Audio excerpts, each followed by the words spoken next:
Hi everybody, it's Jim. I'm making this video for my crisis intervention class, but I'm also going to post it on my personal YouTube page and share it with friends. For our assignment for my crisis intervention class, we need to discuss a time that we were in crisis, and then we want to talk about how what things we learned in the class that could have been applied to that crisis to make it less stressful, and then also do a reflection on the class. So let me first tell you about the crisis situation that I picked. Some of you may know this from seeing some of my previous videos, but I want to talk about when I was my suicide attempt, and shortly after that, where I was cold turkeyed off Xanax by a behavior hospital. I can't think of any situation in my life that's been more stressful or affected me as much as that. It was 1994, and I was switching jobs. I was going from a record chain called Rose Records, which was here in Chicago, and they were shutting down, and I was going to be moving to a new chain called Tower Records, which had just come to Chicagoland like 2 years earlier. And I was excited about the change, and staying in the industry was really nice and everything. But there was an issue. I suffer from hyperhidrosis. Hyperhidrosis is excessive sweating. A lot of people have hyperhidrosis in their armpits. For me, it was cranial. I could be like in an air-conditioned room and a little bit of anxiety or some, moving around too much, and I would just start sweating. Like you would see beads of just sweat. And it was really embarrassing. It was really embarrassing. So I went to my GP, who I had been seeing at that point probably for about 2 years.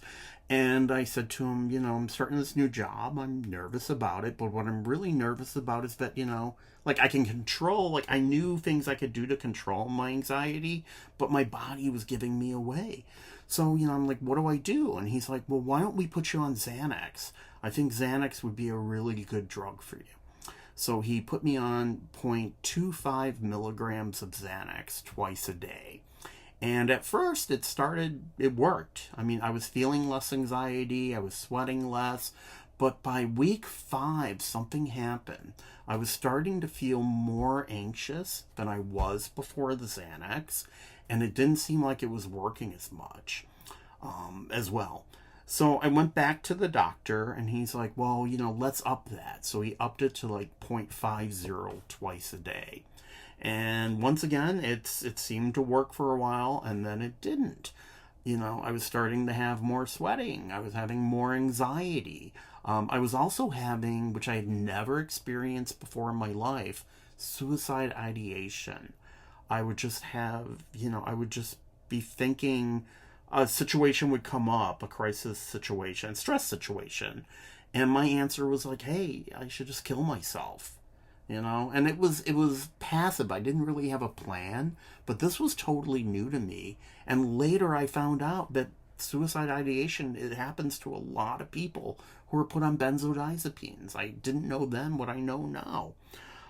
So I kept on going to the doctor, and he was my bro. He's always getting me in and everything. So I never questioned like what he was doing. And we would talk music, and and he's like, well, hey, I was having problems sleeping. So he's like, let's put you on Ambien. So here I am on Xanax. I was on Ambien. At that time I was on Paxil, an antidepressant. I was on a mood stabilizer. He put me on Trazodone. I was what they call polydrugged. And I didn't know how dangerous that can be for some people. So that was like in 1994 when I was put on it.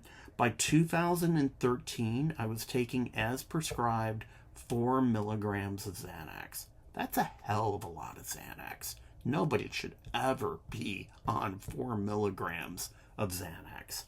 And like I said, I wasn't sleeping, so I had the Ambien. He kicked up the Ambien to a higher amount. And it was just a hot mess. It was really a hot mess. And that was early 2013, May of 2013. My father passed away, and he lived in California with my brothers. And I saw him and I saw him probably twice a year, but we were pretty close, and it really hurt when he passed away. So at that time, my doctor had moved me from Paxil over to Cymbalta. So I was thinking I was on, at that time, like 20 milligrams of Cymbalta. And I thought, I'm depressed. It's an antidepressant. I probably need to go to the doctor, have him up the antidepressant, which he did, but he doubled my Xanax. He took me from 4 milligrams of Xanax to 8 milligrams of Xanax. Once again, nobody should be on 4. No one should ever be on 8. On 8. And it was the Xanax made my anxiety worse. Like, over the years, now I can look back and see that, what was happening to me was I was going through inner dose withdrawal, especially with Xanax and Ativan being quick acting benzos. What happens is that they're really good for like panic attacks because they kick in fast, but then they leave your system, and then you're left feeling inner dose withdrawal. So I'm on 8 milligrams of Xanax. I'm working at an Apple store in Woodfield. I am agitated as hell. I'm getting into fights with my partner. I'm getting into fights with friends. I'm having arguments at work. I'm not sleeping. My anxiety is just through the roof. I'm having lots and lots of suicide ideation. So it was 2014, August 2014, Robin Williams had committed suicide, and that was a trigger for me. It was definitely pushed me to think about killing myself even more.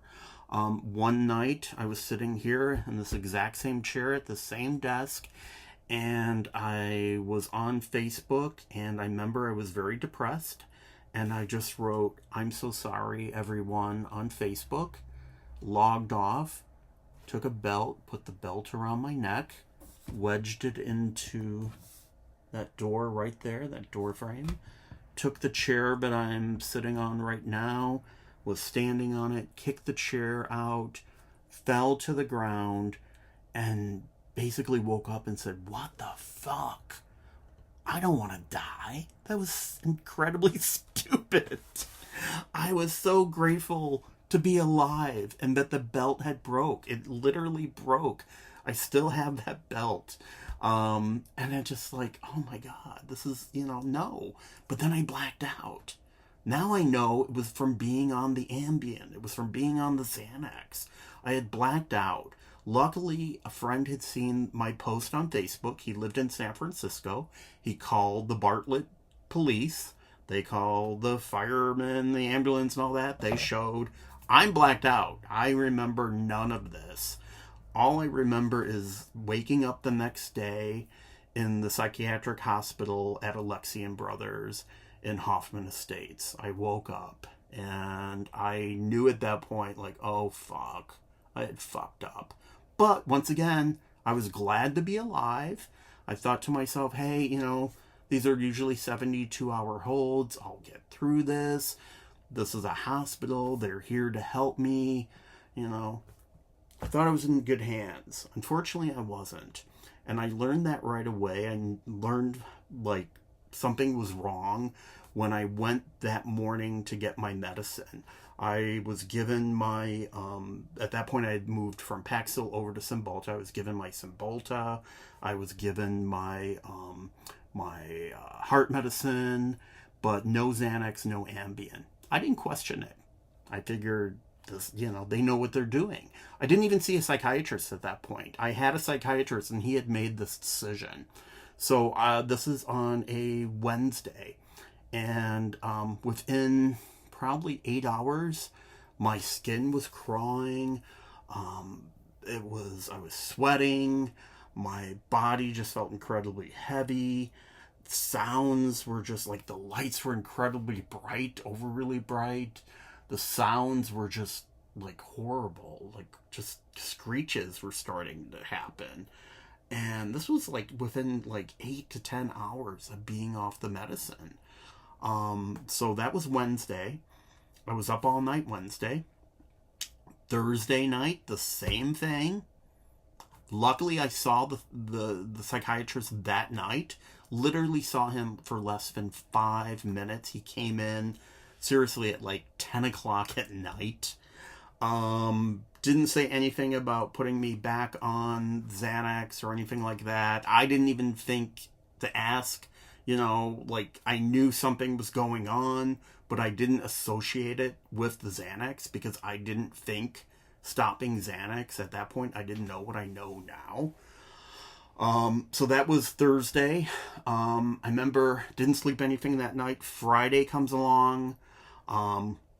We go in, when you're in these places, you go into groups. And I remember going into a group and I was really manic and I was really talking. And the group ended. I went and got some water. I came back into the group room and then it was like, bam, I'm on the ground. I'm looking up. It's like a fishbowl. Like I'm just seeing like a kaleidoscope and I'm hearing people talk. And it was like, are you okay? Are you okay? Like that. And then it just went black. And then I was taken from the behavior hospital across the parking lot in an ambulance, of course, to the ER. And I remember being in the ER, and Ken, my partner, came, and he wasn't in the room with me, but I knew he was there because I heard him talking to somebody. And then I had another seizure. So this is like, this isn't a place that's supposed to be helping you, and they took me off medication, which I should have been weaned off of. Like, everybody knows you don't just stop people cold turkey on benzodiazepines. You don't do that. This place didn't. So they were telling me that they needed to do an MRI the next day because they think I might be epileptic. No, I'm not epileptic. You just took me off 8 milligrams of Xanax and Ambien, and I had seizures. Like, you should know this. I didn't know what was going on, but they're the professionals, and they should have. So the next day comes along. It's Saturday morning. They put me in an MRI tube, and I have my third grand mal seizure in the MRI tube. It was horrific. It was the most horrific experience of my life. I knew at that point, after the third one, I knew like this place was dangerous and I needed to get the hell out of here as soon as I could. I mean, I didn't even put the connection between the drug being stopped and what was happening, or else I would have started demanding my Xanax. But yeah, I didn't know. So I just knew I needed to get out of there. So it was, I'm in the hospital part at this point. They kept me for a week for observation. And during that time, the psychiatrist who had taken me off the benzos, off the Xanax, had come to see me. And I remember lunging at him, which is something I probably shouldn't have done, but lunging at him and going, "What have you done to me? You broke my brain. You broke my brain." That's what it felt like. Like somebody had just, like, my brain had snapped. Well, that wasn't a good move to do because he moved me back to the behavior hospital where I stayed for about 4 days. And at this point, I'm thinking, what the hell? I need to get out of here. So I literally went to him, like, during a session, and he would always come in late at night, too. Like, my sessions were, like, literally, like, 5 minutes at, like, 10 p.m. he would see me.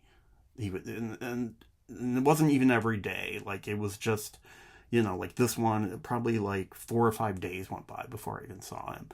So I'm just like, hey, I work at Apple part-time and my insurance isn't really good. My insurance was actually pretty good because they give good insurance at Apple, even for part-time people. And I said, I don't know how I'm going to be able to pay for all this and all that. And guess who got released the next day? I did. Guess who wasn't even told to come back and see the psychiatrist? Who was told, not even told about an IOP? Like, what kind of place has somebody who just tried to commit suicide, 2 weeks earlier, and you're not going to put them in an IOP? Like, looking back now, I'm seeing all these signs of, like, hey, they knew they fucked up, and they wanted me out of there. And that's what they did. They released me the next day after I said my insurance was shitty. And I was really in a state. I mean, like I said, I felt like my brain had just broke. So I called a friend who I knew from the music industry who had become a drug counselor. And I was like, hey, Jeff, I'm not sure what's going on, but I really need some help bad, and I need a good place. So he suggested I go to Harborview Recovery Center, which is in Chicago at St. Joseph Hospital, and it's a detox. And even though I didn't need to be detoxed, they took me, thankfully. And at what had happened at the hospital, they had put me on some anti-seizure medicine. They didn't reinstate the benzo, but they put me on something. So I wasn't having seizures at this point. But I was in a mess still. And on the first day at Harborview Recovery, something happened that changed my life. I started going to mutual aid groups. I started going to like AA, NA, CMA, which is crystal meth. They had a smart recovery group too. And they would bring in, the groups could come in and use the facility there. It was life-changing. What was really great about it was after every group, there seemed like there'd be at least one person who would stay. And I would share the whole benzo thing, and all that. And Alexian had made it sound like I was an addict. Like I was getting the shit off the street. They were just drumming into me, you're a Xanax addict. Like, no. I was heavily dependent on it, but I was getting it from a doctor. I never got this shit off the street. My GP was my drug dealer. But it was really great with the mutual aid groups. They would come in and, and I was like, hey, what night's the benzo group? And they're like, well, we don't have a benzo group. And I'm like, you should. So being a good place, when I was getting out of there, they said, hey, you need to be in an IOP. Is there any hospital around your house that you like? And of course, I'm not going to go back to Alexian Brothers. And I said, or St. Alexis, where they had it, and it was Alexian Brothers Behavior. I said, Central DuPage Hospital is by my house. I've been there for, medical stuff. They seem good. So they sent me there. And there was a good place, too, to do an IOP. So as I'm home, my first day home, I'm looking up benzo withdrawal. And and I find thousands of posts about people going through the exact same thing that I'm going through right then. And I'm thinking to myself, why are people telling me it's not related to the benzos and I'm not taking any benzos right now, so I should be fine? Why are these people who are professionals, even at CDH and also at Harborview, all of those are out of your system. Why wasn't anyone telling me what happened to me shouldn't have happened to begin with, and that I was still in withdrawal? And it's, and it was going to be it was scary. When I saw these posts on Facebook, my heart dropped. I felt less alone, but I felt scared. And I just felt very gaslighted, too, by, the people at these other hospitals. So I decided, going on these groups and stuff, I found a bunch of Facebook groups, and I thought back to the mutual aid groups at St. Joseph and what I was getting out of those, and how it would be really great if I could collect a bunch of us who were going through the same thing, get us all together. So I started not lurking, what's the word I'm looking for? Not stalking, that would be horrible, but just kind of looking at posts and oh, hey, this person's in Chicagoland too. So, I reached out to them and said, hey, I'm dealing with the same situation and I want to put a face-to-face group together. Would you be interested in doing this in Schaumburg if I get a spot? And they're like, yeah. So I reached out to the Schaumburg Library and I started my own support group. We were meeting, this is in 2015. Oh, and the backtrack a bit, I found a psychiatrist in Lutheran General Hospital in Park Ridge from doing my research about benzos. And he was a doctor who helped people, specifically psychiatrists who helped people get off benzodiazepines. So I went to him and he told me what happened. He's like, yeah, he's like, I'm shocked they did this to you. That's horrible. So and I said, well, what can you do? And he's like, well, I'm going to put you on Valium because Valium has a longer half-life. And the minute, honestly, like within like 2 hours after being put on a small dose of Valium, things didn't go away, but they got a lot better. A lot better. So I went from being on 8 milligrams of Xanax, being cold turkeyed off that, and then he had put me on, which sounds like a lot right now, 30 milligrams of Valium. But 10 milligrams of Valium equals 1 milligram of Xanax. So 30 milligrams is basically like 3 milligrams of Xanax. But it did help. It did help a lot. And so I started this support group, and we met from 2015 to 2020, right before when the pandemic started. We went online and we merged with a group that was just starting. Someone had seen from New York had seen what I was doing on Facebook. I started posting for the group, and they were going to form their own group, and we just basically merged the groups together. And that is called, and I'll add a link to it. It's called Benzo Hope, and I'm really proud that I got to be part of this group because it's been life-changing. It's a process group. The group is every Saturday. It's a 2-hour group. We have anywhere from like 10 to like 14 people. Usually we keep it around 12 because we want to have everybody have time to talk and everything. And people get about like 8 to 10 minutes. They can talk about their story and their recovery and stuff like that. So yeah, that was definitely the most intense crisis in my life. How I would say things that I have learned from this class, that if I were able to go back and change things, what I think would help. One, learning about passive suicide ideation and active suicide ideation. Had I known that was a thing with benzodiazepines, they say, I was actually part of a documentary on CNN.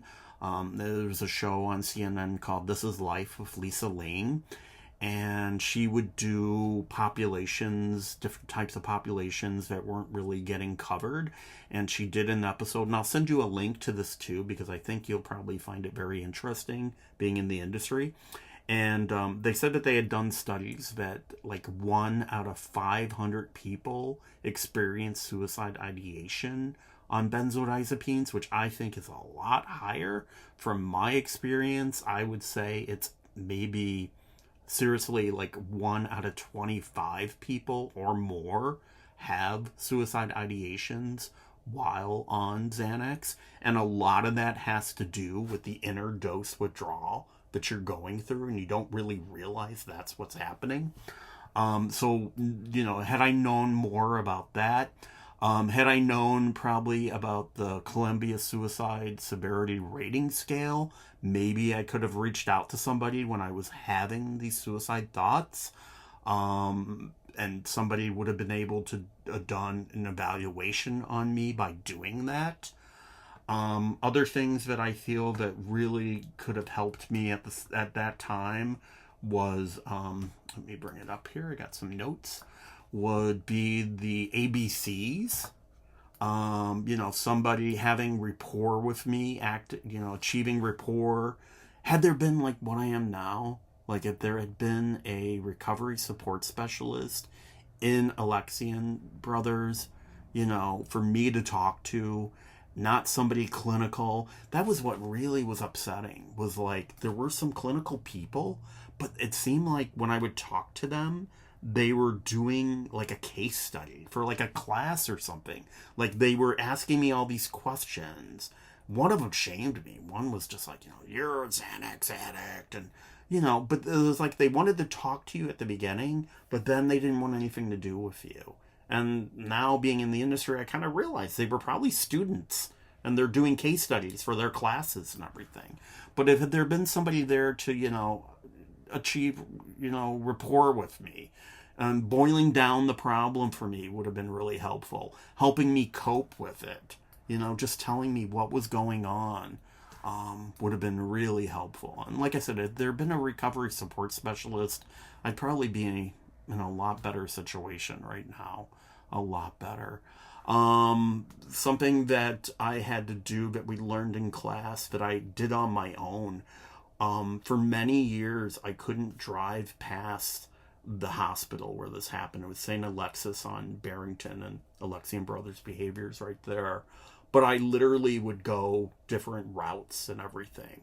But on my own, I started doing exposure therapy where I would drive near the hospital, or go closer to it, to where I eventually was able to go to a doctor appointment, not in that same building, but on the same complex. So that was, something I learned on my own. I learned how resilient I am, like living through that, being able to build my own support system when there wasn't anything there, helping other people makes me feel better. It was definitely the most traumatic experience of my life, and I still have times, like I've tried to record this twice now, and I had to stop because it still brings up issues. I'm not going to try to get teary-eyed. I'm not going to get teary-eyed now, but I just want people to know that benzos are a very serious drug. Luckily, like I work at Ecker now, and one of the things that I'm really proud of that Ecker doesn't do is overprescribe benzodiazepines. Honestly, ethically, and that was another thing that I really got a lot out of our class was the whole, discussion about the ethics, and that is really important to me because I feel that Alexian Brothers had no ethics whatsoever. But I really do feel that, I'm much more resilient than I ever gave myself, gave myself credit for.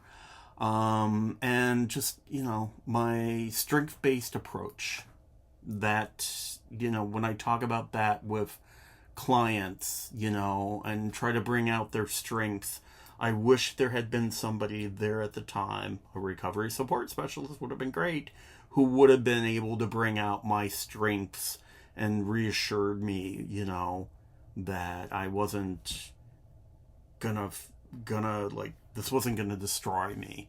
And for a while it did destroy me. For a while it did, until I looked online and I saw other people who were going through this. So those are some of the things. Reflecting on the class overall, I have to say it was a really good class. Things that I learned that I think the first thing that really hit me was the project when we did the psychological first aid, like how much goes into those people who are out in the field in disaster areas, like how much like things they need to learn. In the past, I never gave that thought. I just thought it was like volunteers and, just people off the streets. But no, there's a lot of stuff, like we're, making people feel safe and comfortable and addressing their first needs, like, food and water and shelter. I never ever thought about those things before. I really enjoyed learning more about the military, like the different branches. I really found it interesting, like the benefits for the Vietnam vets, the extra benefits. That was really good. Just so much. I enjoyed because I'm a suicide survivor, I got a lot out of that class, especially with the fellow student who was talking. She works at the crisis center, and she was talking about getting that call. And that just was like, wow, like how would I handle that? And I thought she handled it amazingly. She was just really good. But I thought about that. Lots of things I liked about the class. I kind of wish it was longer. I wish the class had been longer. But that's my crisis situation. I'm doing okay now. I weaned myself. It took me 6 years of a really slow taper to get off the Valium because it really affected me. Like every cut was just debilitating. I don't think that's a lot of things, a lot of like doctors understand that, but for some people, and a pretty high majority of us, it's hard to get off these drugs. And I don't feel, and this is something where people kind of like, what? I was not addicted to benzos. I was dependent to benzos. And I'm not saying that because I feel like I'm better than anybody. I feel that I'm a good judge on that because I compare it to alcohol. I'm an alcoholic. So for me, you bring alcohol into the house, it may be gone, I mean, not now, but it would have been gone. But benzos, the entire time I was tapering off benzos, and now Ken has Xanax. There's Xanax in the room next to me, and I've never opened that bottle. And if I was addicted to this drug, then I'm one strong motherfucker to have it in the house, But no, it just, the withdrawal from that drug was hideous, and I never craved it. What I crave peace, I crave less anxiety, but I don't crave taking that pill. And I'm not against, thumbs up. I'm not against benzos being used. I think benzos are an incredibly good drug for like people who are having panic attacks. I just don't feel that somebody should be on benzos like I was for 27 years. And if they are, they should be given informed consent about how hard it is to get off of them. And they should be given support. We're not giving support to people on benzodiazepines like we do with alcohol, like we do with opiates. It seems like, benzos are the cousin Oliver of, drugs, if you know the Brady Bunch.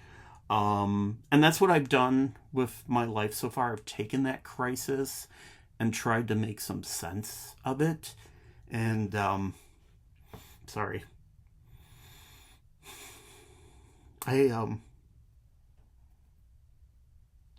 don't want to stop the camera. I've tried to make some sense of what happened to me by becoming that person. Sorry.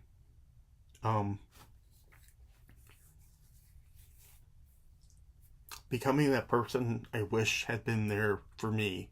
So now, when I'm in groups and I hear, somebody's medicine, one of the good things about where I work, Ecker, they don't put people on benzos, but if somebody's already on a benzo, they thankfully don't take them off, like I was taken off.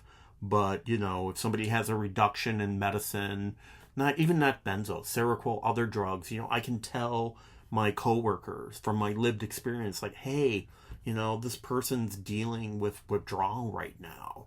I just don't feel that, a lot of doctors understand when you're moving somebody from one antidepressant to another antidepressant, they're going to have withdrawals from even going from different antidepressants.